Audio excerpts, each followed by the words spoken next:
Me acompañan por la vía telefónica dos abogados, Edgar Ortiz y Julio Rivera Clavería. Seguimos haciendo el análisis. Licenciado Ortiz, esta coexistencia pacífica que ha planteado el licenciado Rivera Clavería, ¿usted cree que es viable? Pero más que viable, ¿es tal vez lo menos malo que puede enfrentar el presidente Arévalo en esta situación? Bueno, qué pregunta más complicada. Yo creo que, a ver, institucionalmente por supuesto que es viable y en ese contexto, pues la fiscal tiene todavía 2 años y fracción de nombramiento en el cargo, y creo que evidentemente las fórmulas para su destitución que él las anunció en un momento no son muchas, ¿no? Entonces creo que el punto nos lleva a ese escenario, ¿no? Al de tener una coexistencia pacífica. Yo insisto mucho en que en todo caso tiene que haber cambios.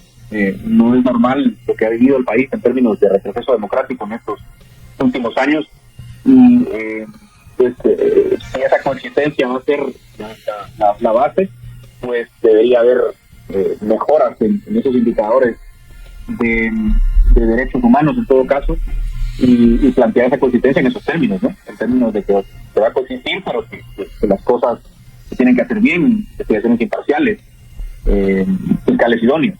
Pues debería ser esa en todo caso la consigna que se deba seguir en el marco siempre del respeto legal y la autonomía del MP, que está clarísimo que lo tiene, ¿no? Bueno, y en ese sentido, licenciado Rivera Clavería, ¿usted también analiza de esa manera esta coexistencia pacífica? ¿Cree que es lo que realmente queda o tendría que ser más beligerante el presidente Arévalo frente a la situación que se ha vivido en el Ministerio Público? Yo creo que el presidente Arévalo tiene grandes compromisos futuros con el pueblo de Guatemala y va a tener exigencias después de la Semana Santa. Y eso implica que tiene que tener las condiciones para poder trabajar. Y la única forma que yo visualizo es con una coexistencia pacífica con el Ministerio Público. Esto desde luego no significa que él va a estar supeditado al Ministerio Público. No, cada quien haciendo su función. Y efectivamente el Ministerio Público también tiene que entender que esa parte en la que ellos se involucraron en el tema del proceso eleccionario ya finalizó, y si hay una investigación que la presenten a tribunales y que ahí en tribunales se decida qué es si eso está bien fundamentado o no. Pero lo más importante es lograr esa coexistencia pacífica para que el presidente pueda cumplir con las promesas de campaña, porque la demanda del pueblo viene más adelantito. Entonces creo que eso es fundamental para que él pueda hacer un buen trabajo. Licenciado Ortiz, partamos de esta base. Ahí está documentado, lo vimos todos, más de 100 días en que los grupos ancestrales indígenas estuvieron frente al Ministerio Público exigiendo la renuncia de las autoridades. Frente a una actitud como esta, políticamente, ¿cómo tiene que manejarlo el presidente? Tomando en cuenta que había una petición clara de renuncia, y ahora hay, digamos, esta coexistencia pacífica que se está planteando, o que pareciera ser un camino. ¿Cómo cree que los grupos ancestrales van a ver esto? Bueno, yo puedo imaginar con casi total certeza que no lo verán con buenos ojos, porque además hicieron un esfuerzo muy grande, yo creo, durante esos meses que ocuparon los alrededores del barrio Gerona. Y creo que evidentemente como sujetos clave en esta defensa de la democracia, pues no verán con buenos ojos estos, sobre todo si no hay cambios, como digo yo, que muestren un giro hacia una fiscalía más imparcial, más respetuosa de la democracia y los derechos humanos. Supongo que si eso no ocurre, habrá insatisfacción del lado de estos grupos, pero bueno, creo que también habrá que preguntarle a ellos, ¿no? Y conocer cuáles son sus impresiones después de esta ronda. Perdón, licenciado, lo interrumpo. Es que no solamente fueron los grupos indígenas ancestrales, hubo miles de firmas pidiendo esa renuncia. Sí, evidentemente, y lo que pasa es que la renuncia ella no se la va a dar. O sea, ella lo dijo con claridad, yo no voy a renunciar. Entonces, yo creo que también es una lucha que ese sector que ha pedido la renuncia no logra, evidentemente, y me parece que pues no va a ser políticamente hablando. Aquí no estoy hablando de la parte legal, hablo de la parte política. Políticamente definitivamente no se va a recibir muy bien. No sé cómo piensan manejarlo desde la Casa Presidencial, pero tendrán que encontrar una fórmula para en todo caso comunicar cuáles son los pasos que ellos han tomado y los resultados que ellos esperan, ¿no? Bueno, y en este caso, licenciado Rivera Clavería, ¿usted cree oportuno que el presidente Arévalo vuelva a invitar a la fiscal al Consejo de Ministros?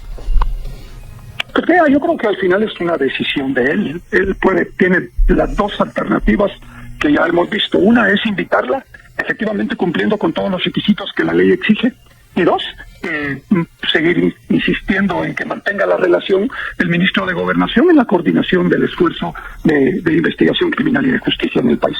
Cualquiera de las dos le va a dar buenos resultados, porque al final, yo repito, él tiene compromisos con el pueblo de Guatemala en materia de educación, en materia de salud, en materia de seguridad y en materia de desarrollo que planteó, y que las exigencias vendrán más adelante, y por lo tanto debe concentrarse en eso, que debe ser sus objetivos a mediano y largo plazo. Veamos lo que podría ocurrir en los próximos días, en las próximas semanas. Licenciado Ortiz, ¿qué sucede si el Ministerio Público actúa de una manera tal que, digamos, judicializa un caso, pide una captura que a todas luces parezca una venganza política o un sicariato judicial? ¿Qué le pasaría al presidente Arévalo en ese, o cómo tendría que enfrentar eso? Si llegara a suceder, por supuesto. Bueno, especulando, yo creo que sería una confrontación, sería un retorno a la confrontación, ¿no? Evidentemente. Y creo que en ese caso, pues, las muestras de buena voluntad cesarían, probablemente como las hemos visto hasta hoy, y yo supondría que veríamos nuevamente un momento de tensión, de vuelta a la confrontación, de una estira y encoge entre el caso presidencial y Gerona. Entonces creo que ese sería el escenario a esperar. Recordemos también que hay en estos momentos pendientes de resolver en la Corte Suprema de Justicia, pues casos que ya se habían judicializado, ¿no? Es decir, en el caso USAC, por ejemplo, en el caso 8 de diciembre, perdón, no el caso USAC, pero también en el caso USAC se habían hecho algunas imputaciones a Karin Herrera, me parece, y luego el 8 de diciembre, pues directamente a Bernardo Arévalo también. Entonces esos casos están en la Corte Suprema de Justicia, esperando a que haya alguna resolución. Entonces también no olvidemos que también la parte judicial tiene su trabajo en este asunto. La Fiscalía puede, idealmente haría presentar únicamente investigaciones fundadas, pero en caso no lo sean, pues también debe haber una respuesta de los órganos jurisdiccionales. Por eso insisto en esperar, en todo caso, el pronunciamiento de la Corte Suprema de Justicia en este sentido. Y para terminar, el licenciado Rivera Clavería, en todo este contexto de pulsos políticos, de voy, no voy, vengo, no voy, acepto, no acepto, coexistencia pacífica, hay también unas sanciones internacionales, las de Estados Unidos mucho antes, las de Europa muy recientes. En este contexto, esas sanciones, ¿cómo pesan? ¿Cómo inciden? Mira, Felipe, yo cada vez que veo este tipo de sanciones, pues creo que tienen un peso moral, pero no tienen un peso judicial, que es lo importante en este tipo de casos.